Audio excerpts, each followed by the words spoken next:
Hey, how's it going, guys? Sean from Team Honey Badger here. I was bringing you guys the deck profile of Spike Brothers that got top 8 at ARG Conroe. It was piloted by my friend Alex, so huge shout out to him. And without further ado, let me actually get into it because people were really curious to see how he ran it. So for the starter, he plays Mecha Trainer. Mecha Trainer searches out, it's basically Listed Soldier Conroe, but for Spike Brothers. It searches out any grade 1 you need to help you with your plays by retiring it, and of course, counterblasting 1. He mainly searches out this, or the other grade 1 attack, which he plays this. So that's basically every grade 1 in the deck. So yeah, that's basically it. So he played 4 heals, of course, and 5 draws. The 5 draws are because this deck needs help maintaining advantage since you're putting cards to the soul all the time. He plays 2 stands because this deck is really good at getting extra attacks, and since this deck counterblasts a lot, he doesn't play the unflipping perfect guards, but he plays these just so he could countercharge and fill the soul, and the soul is very important for a card you'll see later. Now he plays 4 Liar Lips. This is the Heart Thump clone for Rising Nova, which is the main grade 3, and 1 Silence Joker, which is the put to soul unflip damage for Spike Brothers. Alright, so on to grade 1s. He plays 3 Acrobat Verdi. Acrobat Verdi is the stride enabler for this deck. It searches out your main grade 3, Rising Nova, which is also very good. And when paying the cost for stride, he gets grade +2. So that's very good. Next he plays 2 of the Moodmaker Nyanrook. So this guy just helps you extend your play after he's been charged. Because charge, for those of you who don't know, after that unit attacks, if it's charging, it goes to the bottom of the deck. And when he's sent to the bottom of the deck, you could choose another of your units and give it 4k. And it's very good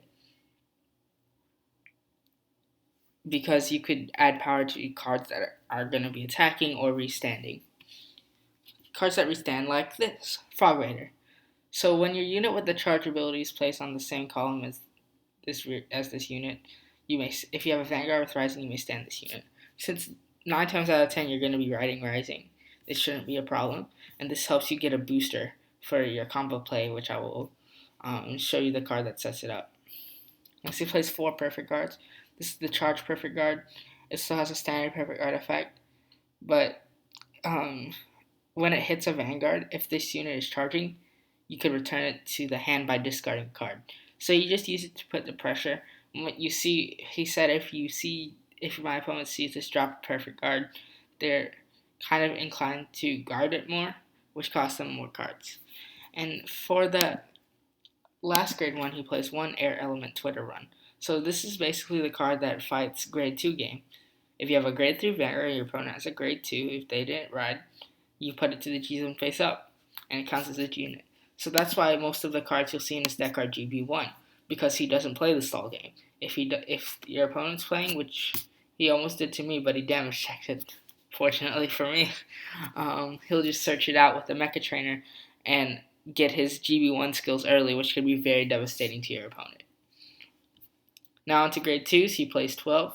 We play 4 Cobalt Impulse. Now this card's very good, especially for its skill doing that. When it's charging, when it hits a Vanguard, choose one for your opponent's Vanguards, retire it, and draw a card. So it just helps you generate advantage. It basically replaces itself, so it's pure card advantage in my opinion if you could get it off. Next you play 4 Heave Wheeze. This card is very good because at GB1, if this unit is charging, it gains plus 10,000 power. So it hits for 19k unboosted, and with one of your strides, it helps it hit higher numbers. Now this card is the Amber clone. For it, you counterblast 1 and choose 1 card from your hand and put it to your soul. You get to call 1 card from your deck, not named it, so it's not broken. And you call it to an open rearguard, which is very important because this deck charges, right? So you lose that unit, but with this, you have to call it to an open rearguard. So it's not really that, but yeah, I think you get what I'm saying. But when you call that unit call gets 5k until end of turn. So, like I said, this deck focuses on beating your opponent in with a charge ability. And since not everything's going to hit numbers, I think this is very good in order to help you hit numbers. Next for the grade 3s, we're playing one Bulldozer Dobe. So, it has the same skill as Heave Wheeze. When it's charging, it gains plus 10,000 power. We only play one because it's super situational and you're only ever going to use it when it happens. And since this deck barely shuffles, except besides of this, and this, we think one is okay. You're never going to ride it. And if your opponent kills it, it's whatever because this deck has other ways to hit higher numbers. Next, we play 2 Hive Maker. Hive Maker is so good because after it has charge, right? And after it attacks a Vanguard, you can counterblast one. When it's put to the deck, when it's put to the bottom of the deck, you could call a card from your hand to open rearguard. So it works with Frog Raider. Being able to call something again to help you get another attack off could be very devastating, as it was to me in one of the games, which helps win games. Like, I'm serious, it's very good. Alright, now on to the ace card. Rising Nova. Rising Nova is very good, especially his on-stride skill. So it's GB2, you choose a card from your hand and put it to your soul. When it attacks a Vanguard, you search your deck for up to one card called to open rearguard and shuffle your deck. That's not the good part.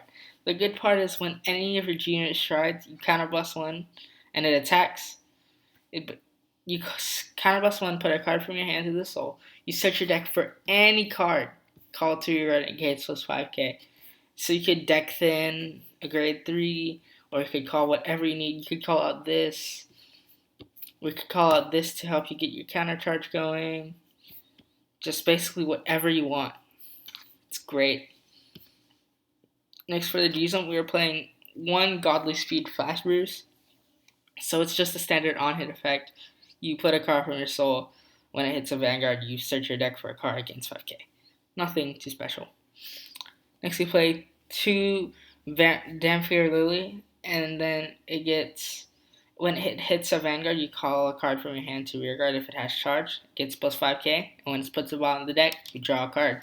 So it just helps you maintain advantage when you lose that unit. Not bad. Next we play one of the Great Villain Dirty Picaro. I honestly don't like this card. I think it's too counterblast heavy, but it's pretty good when you want to recover. So it's counterblast 2, and it's GB3, so it's really slow too. You counterblast 2, flip a card from G zone face up, and choose a card from your hand, put it to your soul. When it attacks a Vanguard, for every face up G unit, you search your deck for up to one card for that and call it to separate open rearguards. Remember, it has to be open, so since you're charging a lot, you're going to be losing rearguard circles, so that's where this guy comes into play. Next, 4, the super good card, Miracle Ace. So it has the act effect of counterblast 1, you flip a card of it face up, and it gains the skill Auto Vanguard. When one of your rearguards is put to the bottom of the deck, choose one of your units and gains 5k. And it's red text, so it has it until end of turn. And since you're going to be bottom decking a lot, if you have this and this on your field, it could really stack up to high numbers. Especially because Frog Raider will be hitting its skill. With cards going to the bottom of the deck, it could hit some really, really high numbers. And it also gets Generation Break 3. Soul Blast 2, when your rearguard is put to the bottom of your deck, you may pay the cost. If you do, call a card from your hand to rearguard circle. This card wins you so many games.